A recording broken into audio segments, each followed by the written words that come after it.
Good morning friends, আমি শম্পা। এখন বাজে সকাল 6টা আর আমি রেডি হয়ে চলে যাচ্ছি বড়দির বাড়ি। কারণ গতকাল আমি একটা মস্ত বড় ভুল করেছি। গতকাল আমি দিদির বাড়ি গেছিলাম আর ফেরার পথে আমি আমার ফোনটাই আনতে ভুলে গেছি, আর এটাই হলো আমার মস্ত বড় ভুল।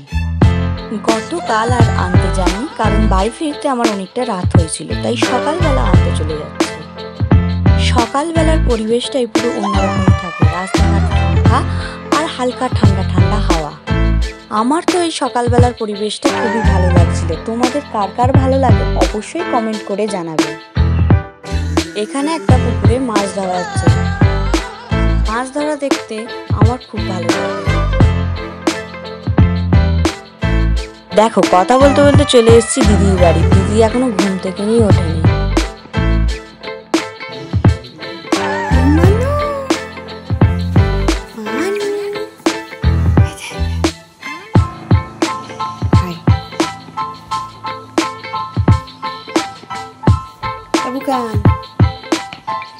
এখানে এসে দেখি দুই ভাই বোনে ঘুমাচ্ছে।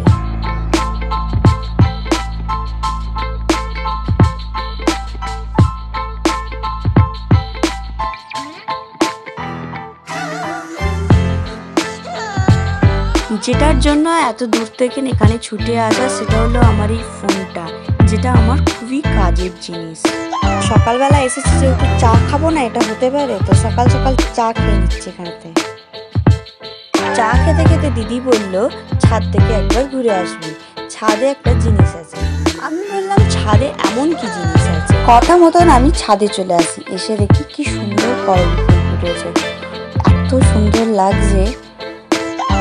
আর দেখি পাশে একটা আমি ক্যাপসিকাম গাছ পাঠিয়েছিলাম কিছুদিন আগে বাপির হাত দিয়ে।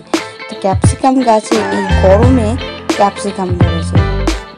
ছাদে ঘুরতে ঘুরতে দিদি আমাকে নিচে থেকে ডাক দেয়। আমি নিচে এসে দেখি যে আমার দিদি আমার জন্য লুচি, মিষ্টি আর আলুর দম রেডি করে। আমি তো দেখে অবাক হয়ে যাই পুরো। সকালে এত সুন্দর ব্রেকফাস্ট পেলে কে না খুশি হয়, তাও আবার এই ফুলকো ফুলকো গরম গরম লুচি। সত্যি ব্রেকফাস্টটা তো খুব সুন্দর হলো। আমাকে দেখে বুঝতেই পারবে আমি কতটা খুশি হয়েছি। হাসতে হাসতে একদম লুচি আলুর দম খাচ্ছি।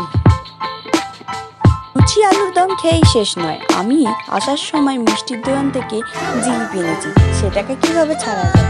মিষ্টির দোকানের জিলিপি খেতেই আলাদা মজা লাগে। আমি এখানে জিলিপি খাচ্ছিলাম আর আমার মেজবাবু আমাকে তাড়া দেয় যে এবার বাড়ি চলো। আমরা বাড়ি চলে আসছিলাম বলে আমার দিদির মেয়ের মনটা একটু খারাপ হয়ে যায়। যারা যারা আমার ভিডিও দেখছো প্লিজ আমার চ্যানেলটাকে লাইক অ্যান্ড সাবস্ক্রাইব করে দিও। আমরা বাড়ি ফেরার জন্য পুরো রেডি হয়ে গেছি। দেখা হচ্ছে নেক্সট ভিডিওতে।